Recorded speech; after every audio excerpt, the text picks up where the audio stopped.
What's That's goody? good. We are here, baby. Live and direct, live in the building. The first ever basement Miami Dolphins centric theme stream. Yada mean everything in between. We are here, folks. It's a lot going on in the building. A lot of news dropped. A lot of hype going around the Dolphins. A lot of new faces y'all probably never seen before in the basement. We gonna get into all that, but before we drop into all that stuff, we got to pay the bills, baby. And we going to get right into the bills because we not playing no games. Major shout out to the basement's first primary sponsor, Simple Health Advisors, man. Hey, insurance doesn't need to be complicated, not at all. Matter of fact, keep that thing up because we got to give it. We got to show them some major love. Keep it up. Insurance doesn't need to be complicated. You can email them, you can call them. The number is there, the email is there. Major love to Simple Health Advisors for getting the ball rolling with us. We cannot thank them enough for helping us out. Now that we got that out the way, bruh, it's some shit going on, y'all boys. It's a lot of drama going on. We thought we saw drama yesterday. But now the Dolphins got some motherfucking drama. Shit. We just can't stay out of trouble, dog. We just can't get right. We just can't get right. Uh the NFL decided to give some very harsh penalties to the Miami Dolphins, as Adam Schefter tweeted out today. If you don't know, if you've been under a rock, man, you about to find out. Throw that tweet up for me one time, man, with the Adam Schefter news, man. The Miami Dolphins The Miami Dolphins have been stripped of their 2023 first round draft pick and their 2024 third round pick for violating integrity of the game. Stephen Ross has also been suspended through October 17th and fined $1.5 million. That's chump change for my guy. That's real chump change. We're gonna start off with some of the new guys, some of the new faces. We're gonna go to my guy JMV. What are your thoughts on the penalties laid and enforced on the Miami Dolphins right now, brother? Nah, I feel like they're a little harsh, honestly, for what they're finding us in terms of it was supposed to be for the tampering charges against Tom Brady and then the Sean Payton thing in 2019 and I think 2021. The penalties don't add up, honestly. The first round pick and the third round pick, unless they're giving us that penalty for the sole purpose of the tanking games, and then they don't want to say that because the integrity of the NFL, and they threw it against Tom Brady and Sean Payton. But those penalties are harsh. That's the way I see it. The penalties are definitely a little harsh, but I don't know if it's unprecedented. We've seen this before. I believe in 2016 with the Kansas City Chiefs. They was flirting with Jeremy Maclin. And I believe they got stripped of a second or in a six or a third in a six. I can't remember which one it is, but they did get stripped. And the Dolphins are supposedly tampering with two people. So it might seem a little harsh, but it's nothing we haven't seen before. I think it hurts. I think it hurts the fan base more because that was supposed to be a security blanket. 2 first round picks for next year in case who doesn't show up this year. And we're definitely going to tap into that. I want to give Jay a chance to kind of speak on the news that he heard today. Jay, how do you feel about that news that they laid on the Dolphins? Yeah, I agree. It's pretty harsh. Like, I think there's been other cases where people have been caught on tape doing the thing that they did, and then they got like less off. And then the issue for me is like we got a first round pick taken away from us, and we didn't even get them. Like if we signed Sean Payton, we signed Tom Brady, at least that would lessen the impact of them stripping away a first round pick. But it's like we didn't even get them, so that's like an issue for me. And in my opinion, just like JMB said, like it's a little harsh for me in terms of we didn't get them, and obviously we were tampering, but to me, and like this is just like another side note, I just feel like everyone's tampering in the NFL and in the NBA for that matter. I feel like everyone's tampering. We just got caught. So honestly, I don't know who to be mad at, whether it's Flores or Stephen Ross for getting caught, but I'm kind of just pissed off at everyone. And I know JMV kind of hinted at it earlier, and Nando, I wanted to kind of get your thoughts on it. the implications from the Dolphins moving forward. We kind of had that little safety net in case Tua kind of stinks it up this season. We kind of had the safety net with the 2 first-round picks and the 2 seconds. We have fire ammo to kind of do something in case Tua kind of stinks. But now, what does that kind of leave the Dolphins? How are you feeling about future implications for the Dolphins team? Man, I mean, I feel the same way. At the end of the day, I mean, Tua's had the pressure on him. Like, he knows that. So it's up to him to ball out. Now, hopefully, he is the guy. He's our savior. So we don't really have to, worry about drafting a potential next guy. I mean, but a lot of people are, obviously it feels good to have 2 first-round picks, but we still do hold ours. No, sorry. The San Francisco 49ers won. So we're rooting heavily for the Niners to lose some games. But I mean, it sucks, though. Back what JMV was saying, man, and Jay was saying, everybody tampers, and we just got caught. Stephen Ross, at the end of the day, he has to be held accountable. I mean, this is just another L, and it hurts the fan base. It hurts the fan base mostly because he keeps getting caught doing the wrong things. And then, like Jay said, we didn't even land Tom Brady, and we didn't even land Sean Payton. So it's just like, damn, but the pressure's on Tua at the end of the day. Like, that's always been the thing. That's always been the talk going into this season. The boy got to ball out, man. If the boy balls out, we ain't really stressing about this thing as much. Oh, that's a fact. That's definitely a fact. And I kind of wanted to go to Ant with this one. So, Ant, what are your thoughts on this? How are you feeling right now? Who is your anger mostly directed at? I know a lot of people are kind of angry at Brian Flores. I know a lot of people are angry at Stephen Ross. Some people are like, the Dolphins are going to be Dolphins. Where's your anger directed to? Well, listen, like JMV said, in theory, what he's saying makes sense, talking about they got a security blanket because they had the extra pick. But I mean, you could count on one hand how many good draft picks they've had in like the last 15 years. So part of me is thinking that even if they had that pick, they probably wouldn't have hit anyways. Really, the only ones of late that I kind of like is Jaylen Waddle and I guess Jevon Holland. Jaelan Phillips came on a little bit at the end there. But two things specifically get me upset. One, which has been mentioned already, is that you tampered, didn't even get the guy. At least when the Heat tampered for Pat Riley 30 years ago, they were actually able to get him, and we saw how that turned out. But the thing that really gets me the most upset about this is the penalty in comparison to the Deshaun Watson penalty, especially considering the timing just coming out one day after that news. I don't see how you can talk about integrity of the game and then you just look at the harshness between those two situations, and when you compare them, that's just kind of what gets me frustrated because it is too harsh of a penalty in my opinion. I always say the same thing, man. Is it Uchiwali or is it one mic? And they talk about integrity of the game, and they pulled that stunt with Deshaun Watson. But we gonna get into that later. I gotta get into my brother. I gotta get into my dog, the Kane Gang himself, alumni. I gotta get his thoughts on this because I think his thoughts might differ from everybody else's. A lot of people got smoked for Brian Flores, but I seen you tweet something interesting today. And I kind of want you to harp on it and kind of speak on what you tweeted out earlier today. Man, I stand with Flo. Look, the man wasn't bullshitting, bro. Like, the Dolphins play stupid and they get stupid results, bro. Like, I'm not mad at nobody but the Dolphins. It's like, you shouldn't have been fucking around trying to do shit like shady, you know what I'm saying? Like, the rules. Like, bro, Tom Brady and Sean Payton, them two big high-profile names, you're not just going – that's not a Jeremy Maclin, you feel me?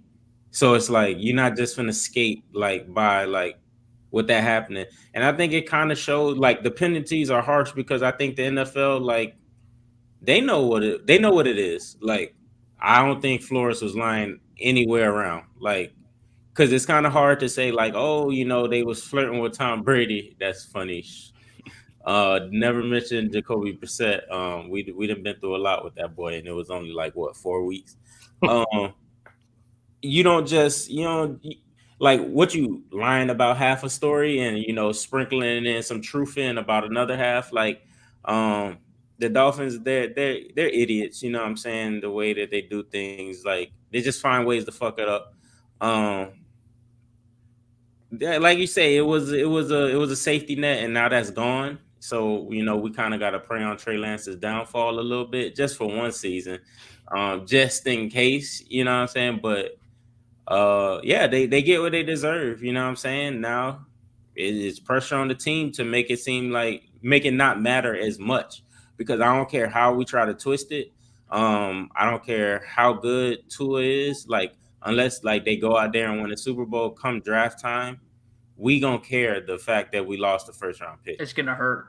Yeah, you feel me? Like we the Dolphins, like we're fans of the Miami Dolphins. I've seen one playoff win from this team in my whole life, you know, and in 3 appearances. So it's like that's gonna sting sometime draft if we don't win that Super Bowl, which, you know, we probably won't.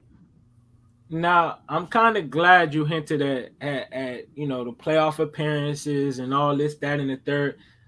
It's a new Dolphin season. It's a new year. I know it sounds cliche. Everybody's expectations is all the way up. And like my dog put in the description below, like the motherfucking video, man. Like it. We need all the likes. We need all the eyes we can. Yes, sir. Yes, please subscribe if you ain't already subscribed. But back to what I was saying anyways. It's a whole new year, dog. And today, first official padded practice.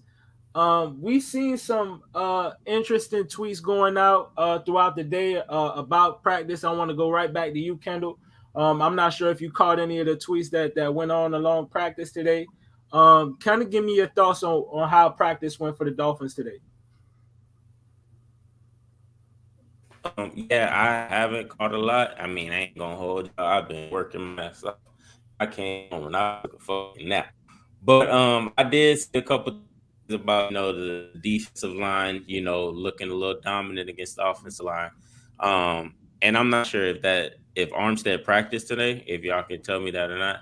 You know, he didn't practice. He had the day off again. Okay, so you know what I'm saying, I like that the pads are on, and I wish that the result was different, whether Armstead was out there or not, because you know what I'm saying, it was supposed to be. Here we go, you know, again. Yeah, it's like this team, the same warts, bro. It's offensive line and quarterback, and they kind of go hand in hand to some degree. We got our questions about the quarterback. You know, some of us do. You know, we got some people who are on their knees in love with the man because they see he could do no wrong. He does walk on water. But at the same time, you know, the offensive line right there, and if they don't get together, it could be a little concerning. So I want to kind of pause a little bit before I react, see if Armstead out there. But injuries do happen, so you can't invest too much in one player, like kind of saving the day, especially like on the O-line, because it's 5 positions and it's a unit and they got to move together.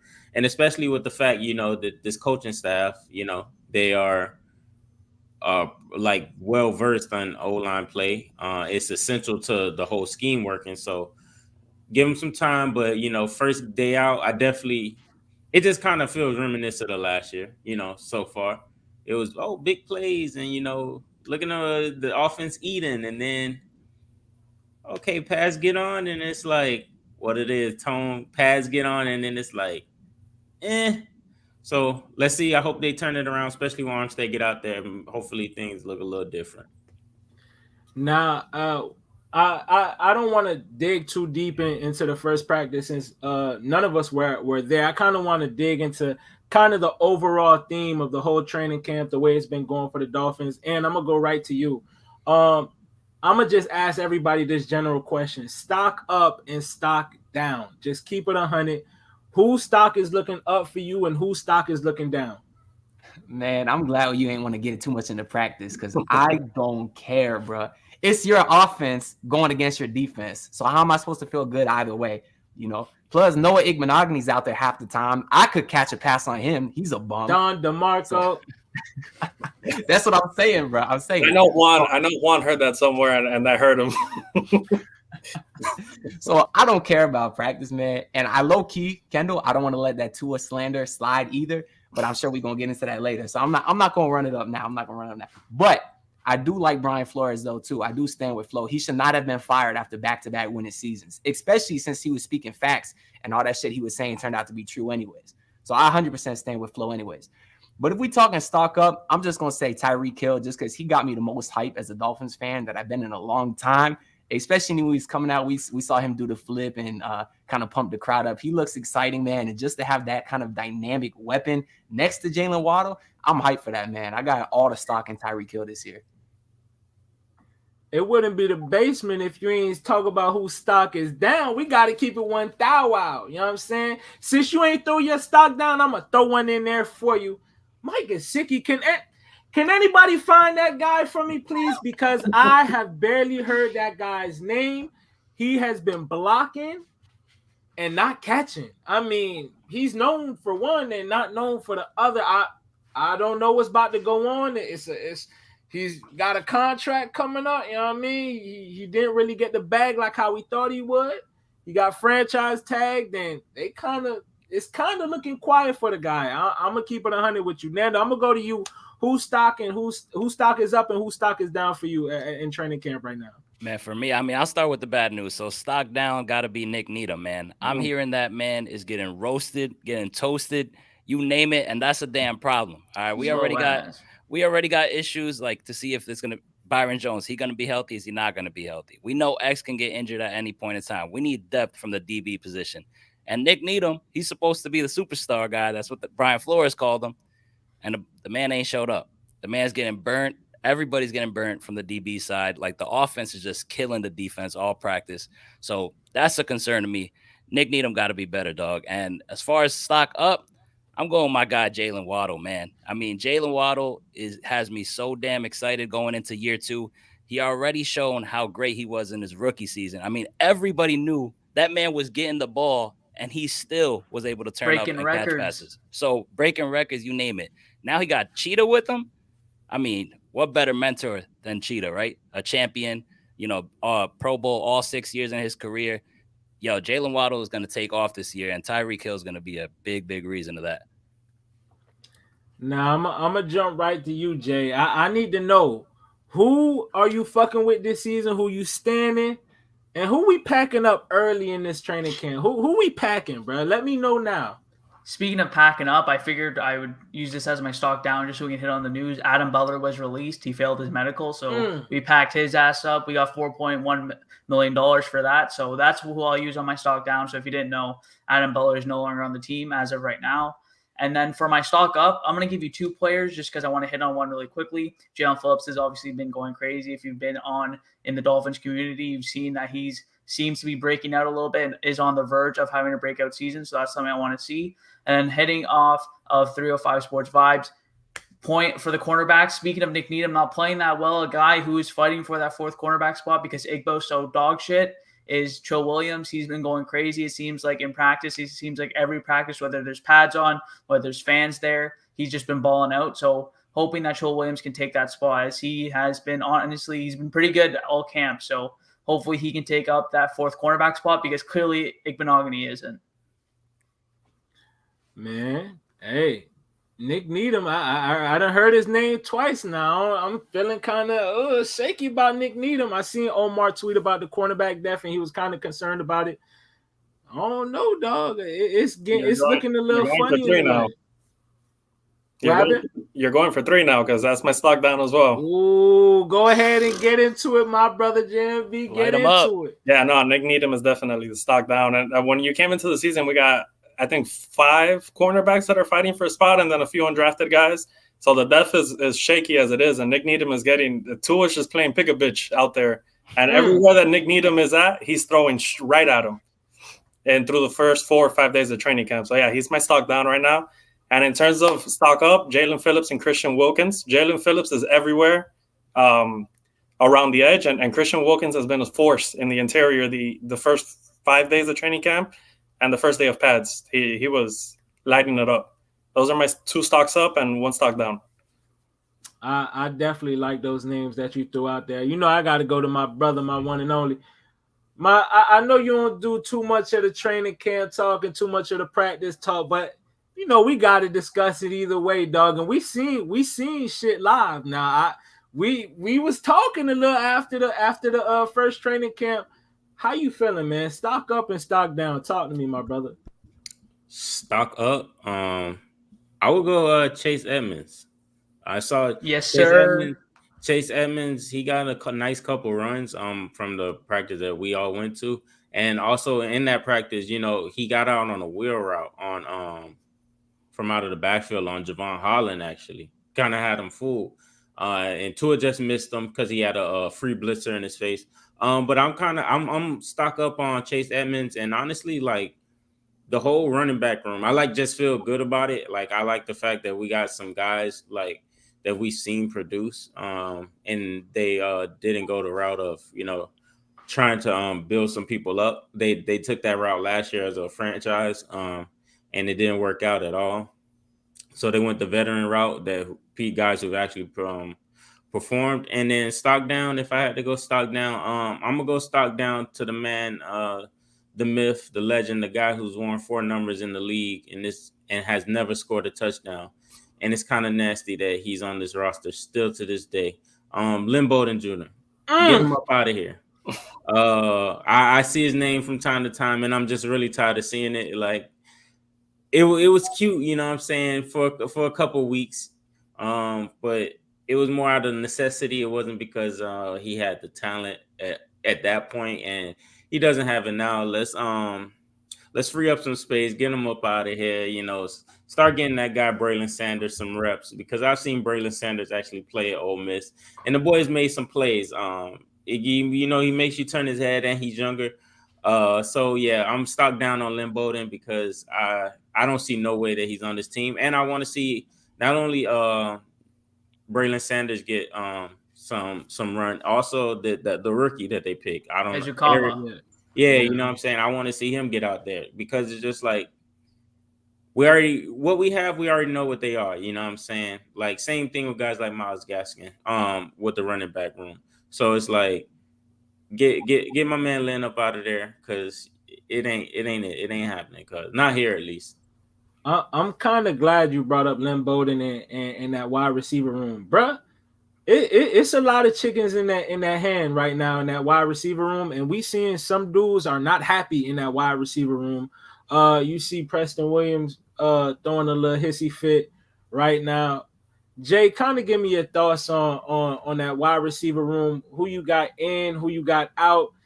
You think Preston Williams is going to be on this roster? Do you think we make that trade? Talk to me, brother. It's hard to tell just because we don't know if we're going to have 6 or 7 on the roster. Obviously, we're not close enough to that 53-man roster deadline. To me, you have Waddle, Tyreek, and Cedric Wilson. They're obviously locks. I would throw Ezukama in there as well, just because he was our most recent draft pick. So I figured he'd make the team. So that's 4 right there. And then you have 3 spots left, 4 if you have 7. And you have guys like Lynn Bowden Jr., Preston Williams, like he said, Braylon Sanders, River Craycraft, Trent Sherfield, all these types of guys who are fighting for those last 3 spots. So it's going to come down to who can perform in training camp and preseason. And obviously, you know how coaches like special teams. So to me, a guy like Trent Sherfield does stand out as a guy who has been with Mike McDaniel before. He plays special teams. He can do things like return, and he's been in the system before. So he's a guy who stands out to me as a guy who could make it that guys aren't talking about. And then again, like I've listed all those players, even a guy like River Craycraft has been with Mike McDaniel as well. So they kind of have a step up in terms of knowing the system over some of the other guys who have been here. So we'll see who nails those last 3 spots. But again, I would lock in Tyreek Hill, Jaylen Waddle, Cedric Wilson, and Eric Ezukama, and then we'll see which one of those 4 or 5 guys I listed who can snatch up those last 3 or 4 spots. JMV, I know you're seeing what's going on with Preston right now. Is there any chance you got him making this roster? Like even the smallest midget of making this roster at all? Or do you see him getting packed up, brother? As a water boy, he's not making the roster, the 53-man roster. I think like he said, Tyreek, Waddle, Cedric, they got the top 3, 1 through 3. Eric would be 4, and then Braylon Sanders has been playing very well so far. I think it depends on if we're going to go 6 or 7 in the 53-man, as he mentioned. Mohamed Sanu is a veteran, and I think Trent Sherfield is going to make it. He was with Mike in San Francisco. He's been, I don't want to say showing out, but he's consistent. You know what he brings. But everything depends if it's going to be 6 or 7. Preseason will be fun in that aspect to see who make the final 3. But Lynn Bowden, I do think makes it.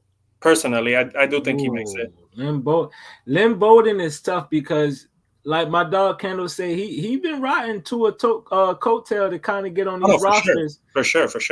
The talent is there, but I'm not sure if he's locked in because he's been MIA. And I want to go to a guy who hasn't been MIA at all. And I just want to harp on Tyreek Hill just a little bit more. Nando, can you kind of speak on the impact that Tyreek has had, day one stepping into the building? Yeah, I mean, day one, you see it. You see the clips. First day training camp was live to everyone. He took that mic, got the whole crowd pumped up, did a backflip, hyping up everybody. Like, let me know when's the last time you seen a Miami Dolphin player like give us that feeling like, damn, we just got a stud on our team and we feel comfortable. Like, we know that this man is gonna give us yardage, touchdowns, scores, and we got a fucking identity, man. Like, come on, man. Like, we have an identity on offense. Like, people actually are scared to play this team. That's what Tyreek Hill brings. I mean, he brings that swagger, brings that toughness. He's a champion. Listen, I don't know what a champion feels like. I mean, I've been a Dolphin fan my whole life. I haven't witnessed one championship. So now we got at least a player like Tyreek Hill to hopefully get us one of those. And then leadership, man. I mean, being a Pro Bowl all 6 years, I talked about it earlier. He's going to take Jaylen Waddle under his wing. He already has. He's setting up all those team dinners and things like that. They all been hanging out. I mean, this dude seems to really embrace that role of being a leader, and that excites me. And the stats, like, listen, everybody knows the stats. We don't even need to get there. I just talked about everything, and it didn't have to do with the stats that he's going to put up this year. So, Tyreek Hill, baby, the cheetah is live, man. And just to add on to that, not just on the field, off the field, the leadership that he brings off the field, getting all the guys together, building chemistry, whether it be just to cook a barbecue, hang out, talk shit with Tua's dogs, whatever it is, because he's afraid of Tua's dogs. Just the leadership on and off. That's something we haven't had before. That's you can't like put a price on that. But what Tyreek Hill brings to the Dolphins. I'm kind of glad that Nando, you brought up stats. So I'm gonna ask this question to Ann. I'm gonna present you this question. This season, will we see 100 receptions plus and 1K yards from both Tyreek and Jaylen Waddle? See, now you kind of ask me if I like Tua or not, man. And I do trust in Tua. I definitely do. But what we've seen in the past is Tua definitely has a tendency to just kind of target Jaylen Waddle and really nobody else. That's what I was thinking when you brought up Mike Gesicki earlier. I'm wondering how much of that has to do with Tua and how much of that is just Gesicki. Because every time we seen Ryan Fitzpatrick in there, that man seemed to ball out. And as soon as Tua came in, the man never even got any targets, man. So I don't think we're going to get what you said from both guys. I personally think you actually going to get the better year from Jaylen Waddle. If anything, maybe it's because the other top cornerbacks are on Tyreek, and obviously that opens up for Jaylen Waddle. So I think he's going to have the bigger year, but I expect both of them to ball out. And Preston Williams, that man reminds me of Joel Anthony, the way he passes the ball. So you can get that bum off my team. Shots fired down DeMarco. No, but I got a question for you, Kendall, too, as well. Since we're kind of talking about stats and expectations, I'm gonna go to your best friend, your hero, your number one stan, Tua. Who we always harp on, always on this network. What's kind of the expectations you having for Tua, numbers wise, and just on the field and off the field wise? Bro, I need explosion, bro. Like, yeah, I know we're gonna lean on the run, but bro, you can't sell me with that for too long, because it's like you don't pay a wide receiver like the money that you paid them, and not expect to use them. So I need big boy throws. I need big boy performances. I need Tua with at least 38 touchdowns, bro, and 12 interceptions. Like the offensive weaponry that he has, bro, and I need at least like 4,300 yards. You know what I'm saying? Like with the accuracy, because it's like if we're looking for a franchise quarterback, you got to show it. Like you can't be on some like, oh, he plays off of the run game. It's like, dog, I'm not looking for no Mark Sanchez type runs. You know what I'm saying? No flash in the pants. I need real deal staple type runs, like because especially with losing the first round pick, because that just like now my expectations have been risen, because like I need more now, because like we don't have that safety net to go up and move up in the draft and maneuver. So Tua got to come with it. I I don't think off the field is nothing he can do. He's not that guy to me. He's not a leader, like in terms of like, okay, chest out, you know what I'm saying? He can lead by performance, you know what I'm saying, and get the guys to believe in him, rally around him. Which they shown him support already, like on Twitter, social media and stuff. So that's good. But there's nothing he can do off the field. He's not that guy. He went to Alabama. That is a pipeline to the NFL. So it's just like, you wasn't a leader there. You're not gonna be no leader in the NFL. Like, you could probably grow into it a little bit, but you know, Tyreek Hill right there for that. So it's like, I don't expect it out of him, and I don't need it. But on the field, I need big time performances, bro. Like, you got to go toe to toe with certain guys. Like, if your defense getting killed, we've seen games where the defense been gotten killed before, and you know, we just know the offense can't keep up because it wasn't equipped to. But it's equipped to now. You know what I'm saying? In multiple ways. So it's like, if you the leader of it because you're the quarterback, you're number one, you're the face of the franchise and all that to some degree. So now, you know, go put it together, man, and just turn up. Like, it's not like, I'm not taking anything other than a franchise quarterback type year, bro. Like, I need it. Like, his floor, and for me, is Justin Herbert's rookie year. Like, that's his floor for me. Because if you can't reach that in year 3, it's like, bro, what we doing? That's respectable. I want to talk about a guy who we are kind of talking about in the comments. Teddy Bridgewater. I'm here to tell y'all right now. He's from the crib. I actually played against Teddy when I was in high school. That man is not it. You know what I mean? No offense to Teddy, but that man is garbage. I seen the man practice. We seen the talk. A lot of the talk in practice. He hasn't looked good in training camp, my brothers. And don't magically expect him to start looking good. But I don't even know why there's a Teddy B debate going on. Pack him. I'm packing him up already because I know Tua gonna get hurt and we're gonna be forced to get some Teddy B minutes. I'm not excited for that at all. But let me get to another guy. Oh, Teddy B can't even beat out Scott. Oh. Hey, I ain't gonna lie. He's not looking all that in training camp either. It's really Tua or bust out here. I'm gonna keep it 100 with you. But let's kind of get back to some of the more explosive players that we got on this roster. Nando, let me ask you this question. You know, a lot of the talent is in the receiving group, but you heard Mike McDaniel kind of harp on we were gonna be a run first team. What is it? Is it Uchiwali as a one Mike? Do you see this as a pass first team, a pass heavy team, or do you see this really being a run heavy team and we kind of shaking off of that slump of being a bad running team? Man, I think it's going to be a run heavy team, no lie. I mean, the fact that we really addressed those issues. I mean, you signed Mostert, you signed Chase Edmonds, you brought Sony Michel in here. We already had Myles Gaskin, even though he is trash, and Ahmed. But hey, the fact that you address 3 running backs, you know, he's running is his thing. I mean, he was a run game specialist over there in San Fran before becoming the offensive coordinator. We've seen what he could do with Deebo Samuel. Best believe he's going to implement that with Tyreek Hill and Jaylen Waddle. But I think when you look at the talent we have with Jaylen Waddle, Mike Gesicki, if he shows up, and Tyreek Hill, I think you're going to have to be a little bit of both. I don't think this team is going to be one-dimensional. And I think we have so many weapons that we don't have to be one-dimensional. So I think Mike McDaniel is going to go deep in his bag, man. He's got more. I think he can have a more explosive offense in Miami than he had with San Francisco. I think that's my opinion. It might be debatable to some, but I think Mike McDaniel is going to be deep in his bag, and I think he's going to do a mixture of a lot of different things, man.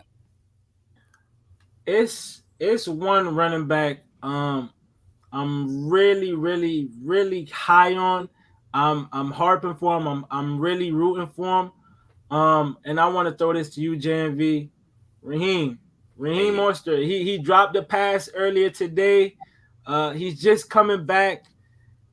What are your expectations for Raheem? Do you think he can kind of get that RB1 spot, or do you think he's going to be RB2 fighting with that RB3 spot with Sony Michel? I don't think we're going to have an RB1 by definition. I think everything's going to be more like a scheme fit, depending on what play Mike McDaniel is going to run out. But he's arguably the most talented of all the backs we have. He's obviously the fastest one. I hope he stays healthy all year because he has a history of injuries. But we had depth in the running back room. But to answer your question, by definition, I don't think we're going to have a solidified RB1. Everything's going to be by sets.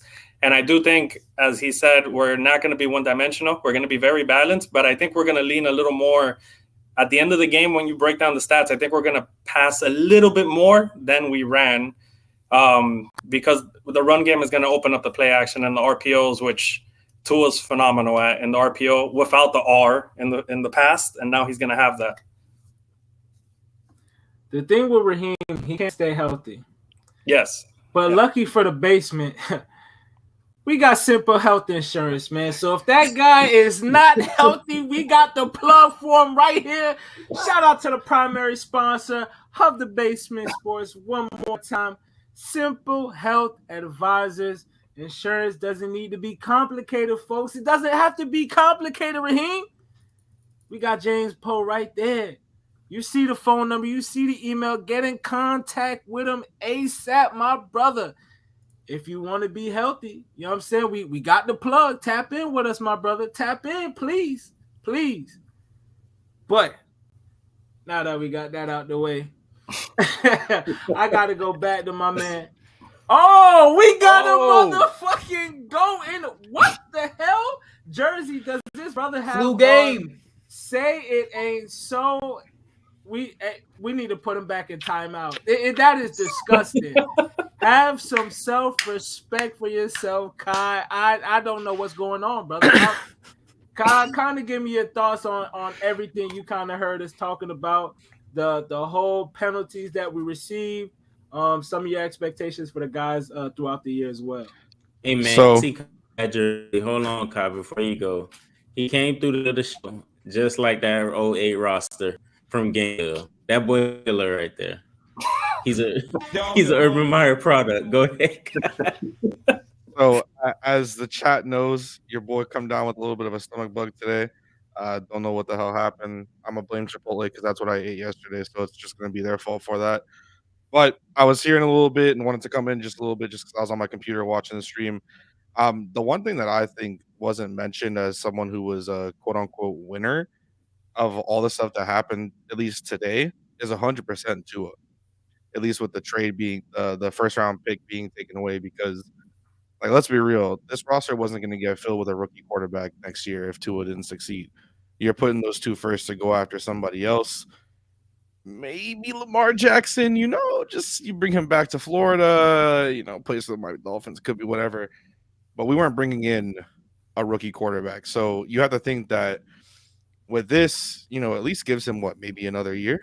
Has to be. Just to at least kind of maybe prove something a little bit, because what are you going to do with one first-round pick next year? Unless the 49ers are just absolute dog shit, then in that case, I guess it opens up something. You got to combine the 2024 one now. But you're gonna put 2 years of your franchise. Bro, go get a quarterback that's established. I ain't hesitating. That's one thing you haven't seen, bro. It's like, why play with it? I don't think that. I think if you look at everything, he has to come out for sure a winner at that. Like Tua comes away a winner from today, because it just means that unless somehow the 49ers are awful, Tua is all right, and you have the number one pick, and there's a surefire, first round quarterback, whether that's Tyler Van Dyke or somebody else in that position, which it could very well be Tyler Van Dyke. If he goes out and he shows you like, hey, I'm that guy, then maybe you do pick him number one, you put him on that roster. But is there anyone that you see in the draft that's really going to sit there and be like, all right, this is worth, let's say the 49ers I don't think they're making the playoffs with Trey Lance at the helm, but let's say that they're in or almost in. What are you doing with the 18th pick? You're not doing anything with that. There's no one you can get with that. So by taking away that insurance, you at least give him another season, because if he's mid, you can say, all right, well, at least we saw a little bit of flashes, and now we go into next year, and it just brings on the Ryan Tannehill effect. It's just what's going to happen, to be honest. I'm kind of curious on where majority of you guys stand as far as Tua goes. I know obviously we're all Dolphins fans here, and we all want to see him kind of succeed, obviously. But I just kind of want to get a grasp on where everybody stands on Tua. Are you a stan Or are you, you know what I'm saying? Are you drinking the Kool-Aid, JMV? I'm gonna start with you. Are you drinking the Kool-Aid, my brother? Are you standing or are you standing up? Neither or. I'm realistic. He's shown flashes, but within his first 21 games I think he's played, or at least finished, I should say. 21 games. He's shown flashes. Inconsistency is his biggest problem. Lack of confidence, lack of weapons. You know, the whole 9 yards. He hasn't had it great since he got here. And then you've had the couple dog shit throws that he's made and here and there, but I think he has talent. He's shown flashes of what it can be with his touch, his precision, his accuracy. He has elite pocket presence, which you need with this offensive line because it's atrocious. But there's things to be excited for. And when you add a prospect of Tyreek Hill next to Jaylen Waddle, and then you add Mostert, Chase Edmonds, the insane amount of speed that we have on offense, it should make him elevate his game higher than whatever the average fan has for his ceiling.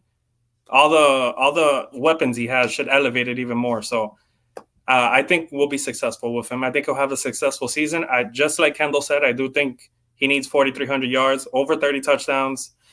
Take care of the football, please. And that includes the fumbles because he had a lot of fumbles last year.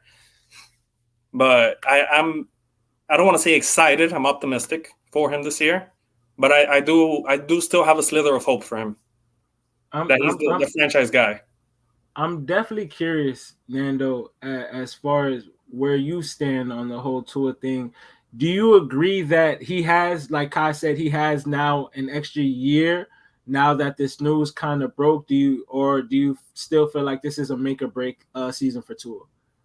I see where Kai is coming from on that, but I just really think that this is make or break. And I think if it's not going to be him, maybe draft or trade. I don't know what it is, but I'm under the impression that this is make or break. I mean, year 3, I'm a type of guy that I need 3 years to see how a quarterback is. And the way he's played these first 2 years, I'm not happy at all. So the pressure's on him.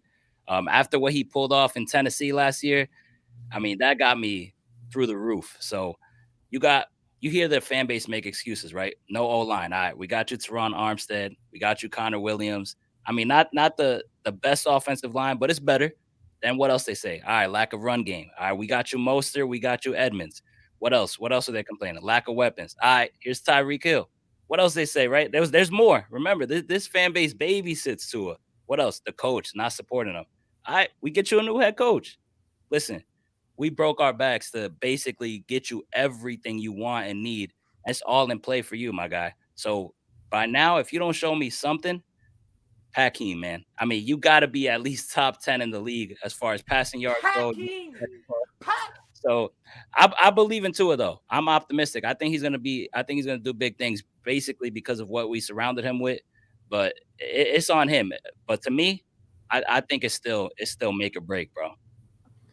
Jay, talk to me. I got to get you in this whole Tua debate. Do you feel like this is going to be an offensive-led team, or do you feel like the defense is going to pull their capes out and save the day once again once it comes to our quarterback play in the offense?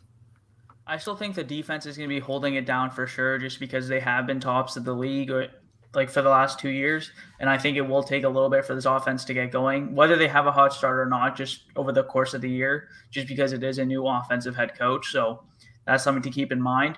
For me, for Tua, I'm a believer, not a stan. I think that this is his make or break year. I do believe in him just because I do think, like he said, he was lacking in a bunch of areas when he came to Miami, which they have all solved now. So to me, it's like you solve those issues, like Nando said. So it's like if you don't perform now, when are you going to perform? So I'm a believer, and I think that with these new pieces, he will do well, and he will prove to be the franchise quarterback. But to me, again, it's a make or break year. So he's been playing average with dog shit around him, so that's been fine. But now if he plays average again with great stuff around him, then we have a problem. So to me, he really needs to show out this year, and it's year 3, like we've all been saying. It's hard not to repeat ourselves up here, but it's year 3. It's a make or break season. You got to be top 12 around that range to stay on the team, and that's how I see it going. So I'm a believer, just not a stan. I really appreciate that take, and it's refreshing to kind of hear some of those things. What wasn't refreshing to see, and I'm not sure if you saw it today, they said Tua is the 3rd best quarterback in the AFC East. They threw, you know what I'm saying? Obviously, we all know Josh Allen is clear-cut heads and shoulders above everybody else as the number one spot. But the Mac Jones, they threw that boy over him, and it might be the consensus around the league. You kind of agreeing with that? Do you kind of see him surpassing and not even making that a debate this season? Hell no, man. Listen. You saying if I seen Mac Jones pass Tua or Tua pass Mac? Tua passing Mac Jones because right now he behind. I seen sure. one make the Pro Bowl. I'm Not just for saying. Sure. Bro, the whole thing about Mac Jones, people thinking that he just, people talk about like he's a top 10 quarterback in his league. That's just the typical New England bias that they've been getting for 20 years now, man. I even saw, I think it was Chris Sims said Zach Wilson is better than Tua. There's just a national anti-Miami hate that's been around for as long as I can remember. I think that's what that's all about. Mac Jones has done absolutely nothing in this league that Tua hasn't. That just don't make no sense to me, man. But I was going to go down the line. And I was going to say all the excuses that Tua had, but y'all pretty much covered it. So I'm in agreement with y'all that even though I like Tua, I acknowledge this is his make or break year. I'm tired of sitting and waiting around like we gave Ryan Tannehill chances for 100 years, man. But I think the excuses are legitimate. That's why I'm willing to give him a chance. I mean, he had Chan Gailey as an OC. That man was 100 years old, and he'd been following Ryan Fitzpatrick around forever. So obviously that wasn't going to work, man. That whole thing was a wasted year. But plus, I think it's encouraging that they got Tyreek Hill speaking very highly of him too, because in my opinion, Tyreek has no incentive to say all those things. Because if anything, if Tyreek has a bad year, he'd want to make it seem like it's Tua's fault. But now he out here saying that Tua is amazing. So if you don't have a bad year, that's on him. So I think the fact that he's out here saying all these things about Tua, I think Tyreek really believes it, man. So I have a lot of hope going into this year for Tua. I think he's probably going to be the second best in the division. Very interesting. Very interesting. So we kind of hit the 47-minute mark. This was supposed to be a 30, 45-minute stream max. You know, let me get in there on Tua. He didn't want me to kill the show. No. I was going to bring up another thing too. Y'all, hey, if y'all want to jump in and say, hey, I was going to give everybody. I was waiting for I was trying to be a little civilized. I promise. I'm giving everybody a round table to kind of speak their piece. So I'm gonna throw it to Kendall and Kai, and then y'all can speak your piece, and then we gonna wrap this motherfucker up. You know what I'm saying? But nah, my man, he tripping with the whole Tyreek thing. What he said about Tyreek, that Tyreek gonna take the blame. He won't. Hey man, the only thing that would have changed between Tyreek game this year and all the other years is, the team. He balled with Alex Smith, so he got a ball with Tua. Ain't no such thing as no bad year with Tyreek Hill. I don't agree with the whole, Tua wins from, Kai brought up a good point, and I like that thought process. Like, it is real. Like, okay, like if we like at the San Fran's like the 18th pick, what do you kind of do? You stuck in the middle or 15? But nah, like that boy got a ball, bro. It's no ifs, ands, or buts, maybes about it. I don't care how they cut it. Like, if man's not in the playoffs, and I'm gonna be honest, like, depending on how they look, you know what I'm saying, I might need that playoff W, because I'm not with appearances. Or if he gets there, he gotta hoop. You gotta hoop, because, bro, like, look at him. The Buffalo game in the rookie year, I'm not gonna kill him for, you know what I'm saying? But dog, like, I harp on it, and I've been consistent with this shit since that game. Since we did the pregame, let me not even mention that. Since that Tennessee game, Kai knows we talked that same day. I said, if Tua does not show up today, I didn't care what the result was. Bro just had to ball, because that was the biggest game. Like, if you go look at his biggest games in his career, like, he has folded. Like, a lot of people like to say he balled against the best team ever in LSU. Like, bro, that LSU defense wasn't that crazy. Like, yeah, a lot of guys got drafted. Man was down 2 scores today. The SEC championship game against Georgia, like, he was not looking good. Jalen Hurts came in and stunned it. You know what I'm saying? So, like, them big games this year, and it's going to be a lot of marquee games. Like, bro, you got to live up to the bill. Like, and I'm going to be honest, like, my thought process for it, like, and the way I'm analyzing it is deep. That win and loss shit don't matter to me. Like, we can't go up into Cincinnati and play Joe Burrow and win 24 to 20, and Tua don't have a good game. You can't go up against Deshaun Watson, you know what I'm saying, and the Browns in your crib, and it be like you have a poor performance. Like, I'm not letting them skate away with W's in these games and him not playing well. You know what I'm saying? And hitting those lows that we've seen, like these long stretches where the offense just can't do nothing. Like, he tends to start out game strong, you know what I'm saying, and plays good, but it's just these big dips. Like, I'm not taking that no more. Like, he gonna have some real big time game against some of the best quarterbacks in the league, and especially against some of the best defenses that we're gonna see. I ain't taking none of that, bro. Like, if he don't get it done, pack him. Cause I already got his boxes there, bro. I've been ready to pack, bro. Like, I was done with him after this last season. So yeah, none of that repeat Tannehill shit, bro. Kyle, I know you wanted to jump in earlier, and I know you wanted to jump in as well. So we're gonna let Kyle jump in, and then whoever else. You know, like I said, I'm trying to be civilized, so I wasn't gonna come in and like interrupt anybody. But just to go back in terms of the point I made and the Brian Tannehill point that Kendall just made, if you have the time to do so, just go and take a look. You can go on SpoTrack and look at the 2023 free agent quarterbacks, and you will see why, regardless of performance, unless Tua is horrible, like shows a Josh Rosen type season, that dude's going to be the quarterback in 2023-24, without a doubt. Unless you're doing the white quarterback and get fixed with Sam Darnold, Daniel Jones, or God forbid you go to Josh Rosen again, which you're not because no team is, you're fucked. So it's either Tua or bust, because again, with this team, I think all of us here all know that this team should be in the playoffs. Doesn't matter who the head coach is, doesn't matter anything. There's a playoff ready team. It has been for the past 3 seasons. They've missed out one game the past 2 years. All of us know the reason why we missed out on that game. It's pretty clear as day, unless you're a stan and you just can't see it.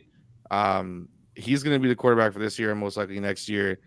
And unless Lamar doesn't sign a deal, he's his own agent. If he doesn't sign a deal, you're going to have to trade a ridiculous package to get Lamar, because he's the only quarterback that you're really going to be able to convince to switch teams next year. Let me add on to Kendall real quick. Aside from that, he needs to perform well against the amount of quarterbacks that he's going to play this year, from Joe Burrow, Justin Herbert, Deshaun Watson, Josh Allen twice a year, etc. The list goes on. I want to see long drives from the Dolphins. Last year, we had an enormous amount of drives, week in, week out, where it was 3 and out, or we'd move the ball, the offensive line would get a penalty, 3rd and long, turnover, et cetera, et cetera. I don't give a fuck about 2, 3, 4 play drives, bomb, touchdown. I want to see 10, 11, 12, 13 play drives. Let the defense rest, and that's when they're going to bring their A game, and that's going to put the Dolphins in the best position to win next year. Well, this year. Another thing to add on to Kendall's point, and I think he was alluding to it a little bit, talking about if we need a playoff win, we need to beat the Bills one time. God damn it, please. We need to beat the Bills once. Please, you just go 1-1. Just go. I don't care if it's at home. I don't care if it's away. Just go 1-1 with the Bills. Please. We haven't won against them. Sean McDermott has been our dad, our literal father. So we need to beat the Bills once, and that will really show me a lot in this year. Nando, I don't know if you want to jump in and say your last piece. Yeah. No, I saw somebody comment up there who said Nando thinks playing with trash is an excuse. Dolphin fans the worst. So listen, this is what you fans do. All right. This is an excuse. All right. If you're going to say he's playing with trash, you're going to use that. That's an excuse at the end of the day. Listen, when you pick a quarterback first round, top 5, and yet this fan base hypes him up as much as y'all do, you got to go out there and get it. I don't care if you got no talent out there. When you're at Tennessee, and that's the biggest game of your career, you had Waddle, you had Gesicki, you got to go ahead and get it. Tua got, listen, fumbling the ball left and right, bad decisions on interceptions. Listen, man, that's an excuse. So Nando, don't even trip, because when he's playing good with Tyreek and Jaylen Waddle, they're just going to say he's being carried by them. I already saw Josiah Johnson already. Yeah, I saw that too. So it's already going to happen, man. It's already going to happen. Well, ladies, gentlemen, it's been real. It's been a great stream. We appreciate everybody for popping out. Please like and subscribe if you haven't already. We appreciate all the love and support that we got throughout this whole thing, man. Without y'all, we really couldn't do anything. The basement is a community. We definitely appreciate all the outreach and all the donations and everything. If you don't like the video, Teddy, oh, hell no. Hey, y'all better like the motherfucking video. Y'all better like the video. But with that being said, man, Shout out to the whole crew. Shout out to the whole gang. Jan V, my man Kendall, Kai popping out for the boys for the one time. Flu game. Throw a shout out there to Juan too. He wasn't with us today, but he'll be here on the next show. Major shout out to Juan. You know my boy Juan. He wasn't here in attendance, but shout out to Juan. Shout out to Royal. Shout out my man Ann on the stream. If I haven't already said it, my man Jay. Hey, play the video, Justin. Get us the fuck out of here. Come on! Let's go!